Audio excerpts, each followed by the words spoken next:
প্রিয় দর্শক বন্ধুরা, আশা করছি তোমরা সবাই সুস্থ আছো, ভালো আছো।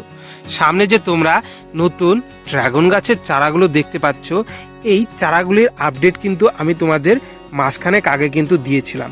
তখন যে এই চারাগুলো আমি মানে কাটিংগুলো আমি এই গ্রো ব্যাগে বসিয়েছিলাম, তখন কিন্তু ভিডিও রূপে তোমাদেরকে আমি দেখিয়েছিলাম। উপরে 5টি চারা আছে এবং নিচে আর একটি চারা আছে। এইখানে জায়গা হয়নি বলে আমি নিচে একটি রেখে দিয়েছি। তো এইখানে টোটাল 6টি নতুন ভ্যারাইটি আছে, যেগুলি আমি ছাদে করব। তোমরা লক্ষ্য করলে দেখতে পাবে আমার ছাদে যে আগের ভ্যারাইটির ড্রাগন গাছ আছে, এই গাছগুলি যত সুন্দর হয়েছে ঠিক কিন্তু তত সুন্দর আমার ওই ছোট্ট চারাগুলোও কিন্তু আমি যত্ন সহকারে লাগাবো এবং এত বড় হবে। তো বন্ধুরা, এখন যে এই চারাগুলো আছে মানে তৈরি হয়ে গেছে, এখনই কিন্তু এই চারাগুলো আমি লাগাবো না, আর কিছুদিন পর এই চারাগুলোকে লাগাবো। এবং এখন এই চারাগুলোর কিছু যত্ন নিতে হবে। যেমন তোমরা লক্ষ্য করলে দেখতে পাবে যে এই চারাটি যে ডগাটি বেরিয়েছে, এই ডগাটিতে এক রকমের ফাঙ্গাস লেগেছে। এই ট্রিটমেন্টও করতে হবে। তার পাশাপাশি কেমন কি এবং এই যে ভ্যারাইটি, যে কয়েকটি ভ্যারাইটির চারা আছে সেই সম্বন্ধে তোমাদেরকে বলবো। আর এখানে 2টি রেয়ার ভ্যারাইটি আছে আর 4টি কমার্শিয়াল ভ্যারাইটি আছে, মানে যেগুলো সাকসেস ভ্যারাইটি। সেই ভ্যারাইটির গাছই কিন্তু আমি আমার এই ছাদে করার জন্য আমি লাগিয়েছি। সেই সম্বন্ধে ডিটেলসে বলবো, আর কোন ভ্যারাইটি করলে ভালো হয় সেই সম্বন্ধেও বলবো। আর এই গাছে যে তোমরা অনেকে দেখতে পাবে, চারাগুলো লক্ষ্য করলে দেখতে পাবে যে চারাগুলো একদম পাতলা পাতলা হয়, মানে চারার যে ডগাগুলো সেই ডগাগুলো একদম পাতলা পাতলা হয়। এই ডগাগুলিকে কিভাবে মোটা করতে হয়, মানে স্বাস্থ্যবান করতে হয়, সেই সম্বন্ধেও কিন্তু এই ভিডিওতে আমি তোমাদেরকে বলে দেব। আর লাস্টে যে সারটি আমি ব্যবহার করব এই মানে স্বাস্থ্য ভালো করার জন্য, সেই সারটি যদি তোমরা ব্যবহার করো তাহলে কিন্তু তোমাদের গাছগুলো সুন্দর হবে। আমার একটু আগে যে তোমরা দেখলে গাছগুলো যত সুন্দর আমি ক্যারোটে করেছি, পিছনে দেখতে পাবে তত সুন্দর কিন্তু গাছ অতি সহজেই হবে। তাই বন্ধুরা, ভিডিওটি সম্পূর্ণ দেখো। আর আমার চ্যানেলটি যদি এখনও সাবস্ক্রাইব না করে রাখো, তবে এত সুন্দর সুন্দর গার্ডেনিং ভিডিও অতি সহজেই পেতে অবশ্যই চ্যানেলটি সাবস্ক্রাইব করে নিও। তো বন্ধুরা, দেরি না করে চলো ভিডিওটি সম্পূর্ণ শুরু করা যাক। প্রথমে এই জায়গায় যে কয়েকটি ভ্যারাইটি আছে সেই ভ্যারাইটি সম্বন্ধে আমি তোমাদের সঙ্গে পরিচয় করিয়ে নিই। চলো, দেখতে পাবো যে আমি একটু আগে বললাম যে 2টি রেয়ার ভ্যারাইটি আছে। রেয়ার ভ্যারাইটি তো প্রচুর, এখন আমরা ইউটিউবের ভিডিওতে প্রচুর দেখতে পাই রেয়ার ভ্যারাইটি। কিন্তু রেয়ার ভ্যারাইটিগুলি কিন্তু খুবই দামি হয়, এবং দামি হলে পরেও কিন্তু সবাই কিন্তু সাকসেসভাবে সেই রেয়ার ভ্যারাইটিগুলি কিন্তু করতে পারে না। তার মধ্যে যে 2টি করলে ভালো হয়, এবং তাছাড়াও অনেক রেয়ার ভ্যারাইটি আছে খেতেও ভালো না এবং গাছও করতে অসুবিধা হয়। এই সবগুলি বিচার বিবেচনা করে আমি যে 2টি রেয়ার ভ্যারাইটি অর্ডার দিয়েছি, সেই 2টি রেয়ার ভ্যারাইটি হচ্ছে বন্ধুরা, এই যে প্রথমে দেখতে পাবে এইটি হলো আসন্তার, মানে আসন্তা যে গ্রুপ আছে, আসন্তার গ্রুপের কিন্তু অনেক ভ্যারাইটির ড্রাগন ফল বেরিয়েছে। আসন্তা 1 থেকে শুরু করে আসন্তা 6 পর্যন্ত। আসন্তা গ্রুপের যতগুলো ভ্যারাইটি আছে তার মধ্যে কিন্তু আমি যে এই ভ্যারাইটিটি করেছি এইটি সব থেকে সাকসেস।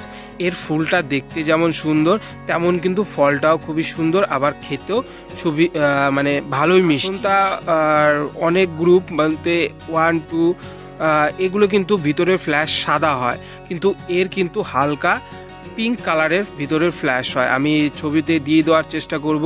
প্রত্যেকটা যে আমি ভ্যারাইটি দেখাবো সেই ভ্যারাইটিগুলি ফলগুলো আমি কিন্তু ছবিতে তোমাদেরকে পাশে সাইড স্ক্রিনে দিয়ে দেবো, তোমরা দেখে নিবে কত সুন্দরই ফুল মানে ফল হয়।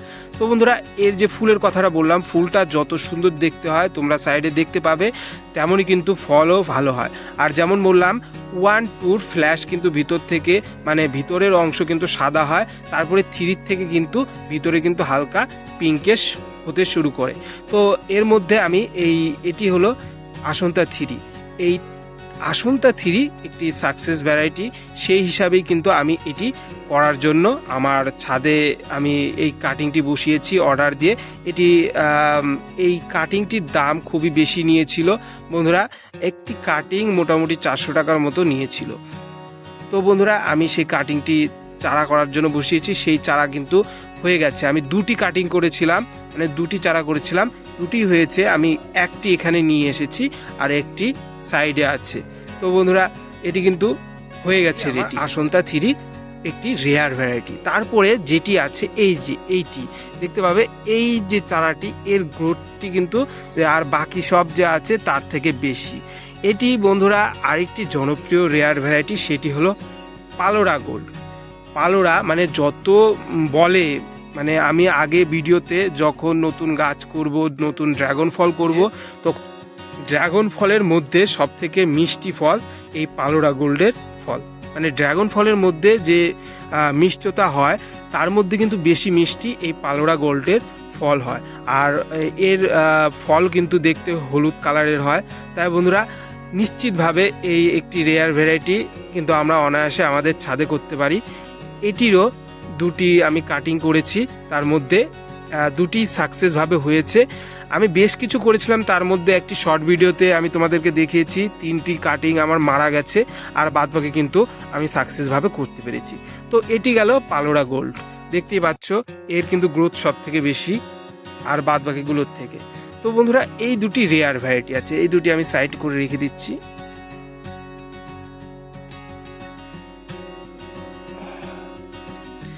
তারপরে রেয়ার ভ্যারাইটি তো 2-1টি করা যায়, দাম যেহেতু অনেক বেশি। কারণ কি আমরা ছাদে করছি শখের বিষয়ে, আবার যারা বাগান হিসেবে করবে তাদের কথা তো আলাদা, করতেই পারো। আর আমরা যেহেতু ছাদে করছি শখের বিষয়ে, তাই আমরা বিশেষ করে আমি মানে প্রচুর পয়সা খরচ হয় দেখে যতটুকু পারি আমি একে একে করার চেষ্টা করছি আর তোমাদেরকে দেখানোর চেষ্টা করছি। এরপরে আসলো যে কমার্শিয়াল ভ্যারাইটিগুলির মধ্যে। কমার্শিয়াল ভ্যারাইটি বলতে প্রচুর ভ্যারাইটি, মানে গুণে শেষ করা যাবে না। তার মধ্যে আমি অনেক দিন ধরে দেখে দেখে বেছে বেছে কিন্তু এই ভ্যারাইটিগুলোকে আমি কালেকশন করেছি। এই বাকি যে 4টি ভ্যারাইটি আছে, তোমরা আগেই বললাম যে ওখানে দেখতে পাবে যে এটিও কিন্তু একটি কমার্শিয়াল ভ্যারাইটি, যে আমার পিছনে গাছ আছে। এই ভ্যারাইটিটার নাম সম্ভবত সিয়াম রেড, আমি জাতটা সঠিকভাবে জানি না, আমি তাই আগে ভিডিও দেখেছি, সেই ভিডিও হিসাবে আমি বলছি এটির নাম সিয়াম রেড। তো বন্ধুরা এই যে এখানে আসি, এই যে এখান থেকে শুরু করছি। এই যে দেখতে পাচ্ছ এটি সুন্দর একটি চারা তৈরি হয়ে গেছে, যেমন ডগা বেরিয়েছে তেমন কিন্তু সুন্দর একটি চারা তৈরি হয়েছে। অনেকে হয় কি যে কাটিং তো লাগায়, কিন্তু কাটিং থেকে 2-3টে করে কুশি বেরোয়, যেমন এটির বেরিয়েছে। এটির সম্বন্ধে আমি একটু পরে বলছি। তাহলে কি করব যদি 2-3টি বের হয়, তা আমি একটু পরে বলে দিচ্ছি যখন আমি এটিতে আসব। তার আগে এটি দেখে নিই। এই ভ্যারাইটিটার নাম বন্ধুরা সুইট হোয়াইট, মানে সাদা যত ভ্যারাইটি আছে পাশে তোমরা ছবি দেখতে পাবে, সেই ভ্যারাইটির মধ্যে কিন্তু এটি সাকসেস একটি। যেমন ফলের সাইজ হবে তেমন কিন্তু সাদা যত ভ্যারাইটি আছে তার মধ্যে কিন্তু সব থেকে মিষ্টি একটি ভ্যারাইটি। এটি সুইট হোয়াইট, সেই ভ্যারাইটির একটি ড্রাগন ফলের গাছ, তার জন্য আমি এটি করেছি। তারপরে বন্ধুরা এই যে চলে আসলাম, এটি হলো তৃতীয় একটি ভালো কমার্শিয়াল, বর্তমানে বাজারে সব থেকে বেশি চলছে বলা যায়। এটি একটি হলুদ ভ্যারাইটি। হলুদের মধ্যে 2টি ভ্যারাইটি আছে, একটি ইসরায়েলি ইয়েলো আর একটি ভিয়েতনামি ইয়েলো। তার মধ্যে কিন্তু এই ভ্যারাইটি হলো ইসরায়েলি ইয়েলো। তোমরা দেখতে পাবে পাশে ছবি, সুন্দর ফল হয় আর কিন্তু গাছ ভরে ফল হয়। তো এটি কিন্তু কমার্শিয়াল হিসাবে বাগানে কিন্তু আমরা অতি সহজেই করতে পারি। আর এই ফলটি দেখতে এতটাই সুন্দর হয়, তার জন্য কিন্তু আমরা ছাদে কিন্তু 2-1টি করতেই পারি। 2টি কাটিং আছে, তার মধ্যে এই একটিতেই চারা হয়েছে, আর একটি এখনও বেরোয়নি কুশি, তার জন্য আমি ওটি নিয়ে আসিনি। তো বন্ধুরা এই জায়গায় যে কুশিগুলো দেখতে পাচ্ছ যে 2টি ডগা বেরিয়েছে। এখান থেকে কি করব আমরা, যেটি সব থেকে হেলথ, মানে যার স্বাস্থ্য ভালো সব থেকে, সেই ডগাটিকে রেখে দেব। আর বাকি যেটি স্বাস্থ্য খারাপ বলতে এই যে এই ডগাটিকে কিন্তু আমরা মানে আমি এই যে ভেঙে দিলাম। অনেকে 2-3টে রেখে দেয়, রাখার কোনো দরকার নেই। প্রথমে অবশ্যই গাছের নিচ থেকে যে ওঠে সেখান থেকে কিন্তু একটি ডগায় আমরা রাখবো, আর যদি 2-3টে থাকতো সেই 2-3টিকেও কিন্তু আমি ভেঙে দিতাম। তার জন্য কিন্তু অবশ্যই কেন ভাঙবো, আবার এই জায়গায় প্রশ্ন আছে। যদি 2-3টে রাখি তাহলে কিন্তু সঠিকভাবে পুষ্টি গ্রহণ করে সে বড় হতে পারবে না। আর একটি যদি রাখে সঠিকভাবে পুষ্টি গ্রহণ করবে, তাড়াতাড়ি বাড়বে। আর তাড়াতাড়ি বাড়লে পারে পরে ব্রাঞ্চেসের এই যে এইরকম যে ব্রাঞ্চ হয়েছে তোমরা পিছনে দেখতে পাবে, এরকম ব্রাঞ্চ অতি সহজেই হয়ে যাবে এবং ফল কিন্তু কম দিনের মধ্যেই ধরবে। এই ভুলটি তাই করা যাবে না, একটি এইরকমভাবে রেখে দিতে হবে। তো এটি গেলে কিন্তু ইসরায়েলি ইয়েলো, এটি কিন্তু অতি সহজে আমরা ছাদে বা বাগানে যে কোনো পর্যায়ে করতে পারি। এরপরে বন্ধুরা এই যে এই গাছটি হলো শ্রীলঙ্কান রেড, একটি ভালো ভ্যারাইটি, কমার্শিয়াল ভ্যারাইটি। এটি যে সাধারণত যে মরাক্কন রেড বলবো না, সাধারণত যে আমাদের জাম্বু রেড হয় বা সিয়াম রেড হয়, যে গাছটি তোমরা দেখবে সেই সিয়াম রেডের মানে ওই রকমই ফল হয়, একটু ফলের সাইজটা বড় হয় আমি শুনেছি। তো তার জন্য কিন্তু আমি এই ভ্যারাইটিটাকে আমি কালেকশন হিসাবে আমি আমার ছাদে করার জন্য আমি করেছি। এটি গেল তাহলে শ্রীলঙ্কান রেড। তারপরে কিন্তু এটি বলে রাখি, এটির ভিতরটা কিন্তু লাল হয়। আর যে ইসরায়েলি ইয়েলো এটির ভিতরে হয় সাদা, আর এই সুইট হোয়াইটও সাদা হয়। আর এই শ্রীলঙ্কান রেডের পরে যেটি আরেকটি যে ভ্যারাইটি আছে, এই যে এটি সেই জনপ্রিয় একটি ভ্যারাইটি, সেটি হলো কি বন্ধুরা, জাম্বু রেড। এটি একটু বড় হয়ে গেছে দেখে আমি উপরে উঠাচ্ছি না, এইরকম কাঠি দিয়ে দিয়েছি, কারণ কি এখন সাপোর্ট দিতে হবে যখন বেশি বড় হয়ে যাবে, নাহলে এটি নুইয়ে পড়ে ভেঙে যেতে পারে, তার জন্য আমি এটিকে সাপোর্ট দিয়েছি। অবশ্যই যখন এই ডগাগুলো বড় হবে তখন কিন্তু সাপোর্ট দিতে হবে। প্রথম থেকে সাপোর্ট না দিলে পারে কিন্তু পরবর্তীতে সাপোর্ট দিতে গেলে কিন্তু গাছের ক্ষতি হতে পারে। আর ড্রাগন গাছের একটি নিয়ম আছে, যত তাড়াতাড়ি সাপোর্ট দেবো তত তাড়াতাড়ি কিন্তু এই ডগাগুলো উপরের দিকে বাড়ে, আর উপরের দিকে বাড়লে পারেই কিন্তু আমরা পরবর্তীতে অতি সহজেই তাড়াতাড়ি ফল পাবো। যে ভ্যারাইটি যে মানে কথিত আছে যে লাল ভ্যারাইটিগুলোর মধ্যে সব থেকে বড় হয়, তার জন্য কিন্তু আমি এই ভ্যারাইটিটি লাগানোর জন্য আমি আমার ছাদে লাগানোর জন্য আমি বসিয়েছি। তো বন্ধুরা দেখবো যে এই কথাটি কি আদৌ সত্য কিনা, যে বড় হয় নাকি লাল ভ্যারাইটির মধ্যে, তার জন্য কিন্তু আমি এটি করেছি। তো বন্ধুরা এখন যে বাকি যেসব এই গাছগুলির তো চারা হয়ে গেছে, আর কিছুটা বড় হবে যখন মোটামুটি সপ্তাহখানিক পরে, তখন কিন্তু এই চারাগুলো আমি রিপটিং করব, মানে বসিয়ে দেব টবে বা ক্যারোটে আমার ছাদে, ঠিক ওই গাছগুলির মতো। তখন আর এখন এই গাছের কিছু যত্ন নিতে হবে, যেমন দেখতে পাবে এর কিছু ডিজিজ হয়েছে এই প্রত্যেকটা গাছের, আর এই গাছে একটি সার প্রয়োগ করব, যার ফলে কিন্তু এই ডগাগুলো আরও ভালো হবে এবং গাছের স্বাস্থ্য ভালো হবে এবং ডগাগুলো কিন্তু মোটা মোটা হবে। আর এর যে বিশেষ যে রোগগুলো আছে, যেমন ধসা রোগ, তারপরে পোকা লাগে এক রকমের, প্রথমে যখন কচি অবস্থায় ছিল তখন কিন্তু পোকা লেগেছিল, এক রকমের লেদা পোকা লাগে, সেই পোকাগুলোর হাত থেকে কিন্তু এই কুশিগুলিকে বাঁচাতে হবে। আর ফাঙ্গাস তো লাগেই, সেই ফাঙ্গাসের হাত থেকে কিন্তু বাঁচাতে হবে, না হলে কিন্তু আমাদের হওয়া গাছ নষ্ট হয়ে যাবে। বন্ধুরা এখন যে যত্নগুলি প্রয়োজন সেগুলি কিন্তু আমি একে একে নিয়ে নিচ্ছি। বন্ধুরা এই যে এই গাছের যে ফাঙ্গাসের ডিজিজগুলো হয়েছে, সেই ডিজিজের জন্য মানে ফাঙ্গাস যে লেগেছে বা ধসা বলতে পারো, যেটি বলো, তো সেই ধসা বা ফাঙ্গাসের হাত থেকে রক্ষা করার জন্য কিন্তু আমাদের নিয়মিত ফাঙ্গিসাইড ব্যবহার করতে হয়। তো আমি কিন্তু এই যে ফাঙ্গিসাইড নিয়ে নিয়েছি এই স্প্রে মেশিনে, এখানে যে কোনো ভালো কোম্পানির ফাঙ্গিসাইড নিলেই হবে। আর যদি সম্পূর্ণ অর্গানিকভাবে করতে চাও, তাহলে হলুদ গুঁড়ো জলে গুলে 1 লিটার জলে 1 থেকে 1.5 চামচ হলুদ জলে গুলে আবার ছেঁকে নিয়ে কিন্তু সুন্দরভাবে স্প্রে করে নিতে হবে। তো বন্ধুরা এই যে আমি এখানে ফাঙ্গিসাইড স্প্রে করার জন্য গুলিয়ে নিয়েছি, এখন এটিকে আমি স্প্রে করে নেব। সম্পূর্ণ গাছে কিন্তু সুন্দর করে ভালো করে স্প্রে করে নিতে হবে, ভালো করে ভিজিয়ে নিতে হবে প্রত্যেকটি গাছকে, ঠিক এইভাবে। আর নিয়ম করে কিন্তু 15 দিন অন্তে একবার।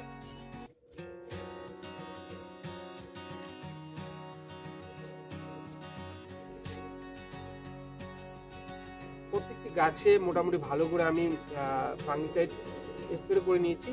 এখন কিন্তু আজকে নয়, কাল আগামীকাল এই গাছগুলিতে একটি যে কোনো ভালো কোম্পানির নিম তেল স্প্রে করে নেব, কারণ কি এই গাছে যে লেদা পোকা আক্রমণ করে সেই লেদা পোকার হাত থেকে। মানে এখন ডালগুলো এই কুশিগুলো নরম নরম আছে, লেদা পোকা আক্রমণ করে এবং সেই আক্রমণের ফলে কিন্তু এই কুশিগুলি খেয়ে নেয়। আর কুশিগুলি খেয়ে নিলে কিন্তু গাছ আমাদের নষ্ট হয়ে যাওয়ার সম্ভাবনা থাকে। তাই অবশ্যই নিম তেল কিন্তু সপ্তাহে একবার স্প্রে করে নিতে হবে। আর যারা চাও যে কেমিক্যালভাবে মানে রাসায়নিকভাবে ওষুধ স্প্রে করতে, তারা যে কোনো ভালো কোম্পানির লেদা পোকার ওষুধ বলতে গেলে আইপারমেথ্রিন গ্রুপের যে কোনো ওষুধ ব্যবহার করতে পারো। হালকা অনেক ওষুধ আছে, সেগুলো ব্যবহার করতে পারো। তো বন্ধুরা, আমি বলবো সম্পূর্ণ অর্গানিকভাবে করতে। আমি ঠিক যেভাবে করি আর আমার গাছগুলো যেরকম সুন্দর হয়, তাই অবশ্যই অর্গানিকভাবে করার চেষ্টা করব। যদি আউট অফ কন্ট্রোল হয় তখন রাসায়নিক পদ্ধতি অবলম্বন করতে পারবে।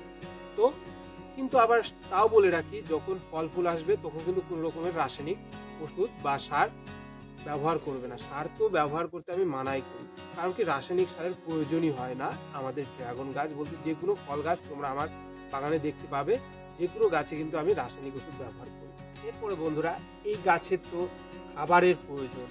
তো এখন যেহেতু ছোট ডালা আছে, খাবার দিতে হবে। যে খাবারটি আমি তোমাদেরকে বলেছিলাম যে লাস্টে আমি ব্যবহার করব, আমি কি খাবার ব্যবহার করি, এই যে এই জায়গাতে আছে সার। লিকুইড সারের মধ্যে কি কি আছে? সর্ষের খোল, অবশ্যই সর্ষের খোল এবং ভার্মি কম্পোস্ট মিক্স করে আমি একটি সার তৈরি করেছি এবং সেই সারটি আমি এই গাছের গোড়ায় দিয়ে দেবো পাতলা করে জলে, মানে প্লেন জলে গুলে কিন্তু প্রত্যেকটি গাছের গোড়ায় আমি কিন্তু দিয়ে দেবো। তার ফলে কিন্তু আমার প্রত্যেকটি গাছের স্বাস্থ্য ভালো হবে।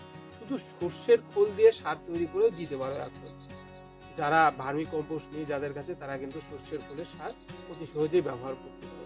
এই সাধারণ পরিচর্যাতেই কিন্তু আমাদের গাছগুলো কিন্তু খুবই সুন্দর হয়, ঠিক যেমন আমার গাছগুলো হয়ে। সুন্দর করে আমি নেড়ে নিলাম। নেড়ে নেওয়ার পরে সুন্দর করে প্রত্যেকটি যে গ্রো ব্যাগ আছে, গ্রো ব্যাগের 4 সাইড দিয়ে দিয়ে দিব। যদি গ্রো ব্যাগগুলি যদি মাটিগুলি যদি ভেজা না থাকে, তবে অবশ্যই হালকা করে ভিজিয়ে নিবে। পুরো শুকনো অবস্থাতে দেওয়া যাবে না।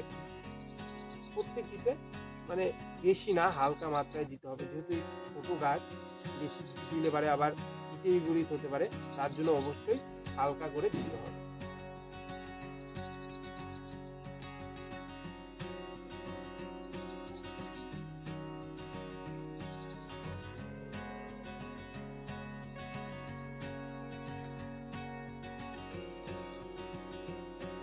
দিয়ে নিয়েছি প্রত্যেকটি। এই যে দেখতে পাবে প্রত্যেকটি গাছের গোড়ায় ঠিক যেভাবে দিয়েছি সেইভাবেই দিবে, বেশি দিবে না। এই উপরে হালকা একটু ভেসে আছে, এগুলো আস্তে আস্তে নিচের দিকে যাবে, গেলেই ঠিক হয়ে যাবে, শুকিয়ে যাবে। যেমন এই যে এই গাছগুলি শুকিয়ে গেছে, ঠিক সেইভাবে শুকিয়ে যাবে। আর এই গাছগুলি কিন্তু এখন মোটামুটি যে রৌদ্র পায় তেমন জায়গাতেই কিন্তু রাখতে হবে। একদম ছায়াযুক্ত জায়গায় রাখা যাবে না। রাখলে এখন বৃষ্টির সময় গাছ নষ্ট হয়ে যেতে পারে, তার জন্য মোটামুটি রৌদ্র জায়গায় রাখতে হবে। এবং বৃষ্টি যখন হবে তখন আবার কিন্তু যেখানে কম বৃষ্টি হয় সেখান মানে বেশি বৃষ্টি হয় যেখানে, সেখান থেকে কিন্তু সরিয়ে নিতে হবে, যতদিন এইরকম গ্রো ব্যাগের অবস্থাতেই থাকে। তো বন্ধুরা, এই গাছগুলির এইটুকু যত্ন এই সময় নিলে বারেই কিন্তু যথেষ্ট। তাই বন্ধুরা, আমি কিন্তু আমার এই গাছগুলিতে এইটুকু যত্ন নিয়ে নিলাম এবং পরবর্তীতে যখন এই গাছগুলি আমি টবে করব বা যে স্ট্রাকচারে করব, সেই আপডেট কিন্তু নিয়ে আসবো। আর কিভাবে তোমরা গাছ ছোট চারা তোমরা করতে পারো ছাদে, সেই সম্বন্ধে ভিডিও করে কিন্তু আমি তোমাদের সামনে নিয়ে আসবো। তাই অবশ্যই সেই সব ভিডিওগুলি অতি সহজেই পেয়ে যেতে আমার এই চ্যানেলটি সাবস্ক্রাইব করে রাখো। আর এই ভিডিও তোমাদের যদি ভালো লেগে থাকে তবে অবশ্যই লাইক করবে এবং কোনো প্রশ্ন থাকলে তবে কমেন্ট করতে যেন ভুলো। আজকে এই ভিডিওটি এই পর্যন্তই। দেখা হচ্ছে তোমাদের সঙ্গে পরবর্তী কোনো ভিডিওতে। তোমরা সবাই সুস্থ থেকো, ভালো থেকো আর আমার এই চ্যানেলের সঙ্গে জুড়ে থেকো। ধন্যবাদ।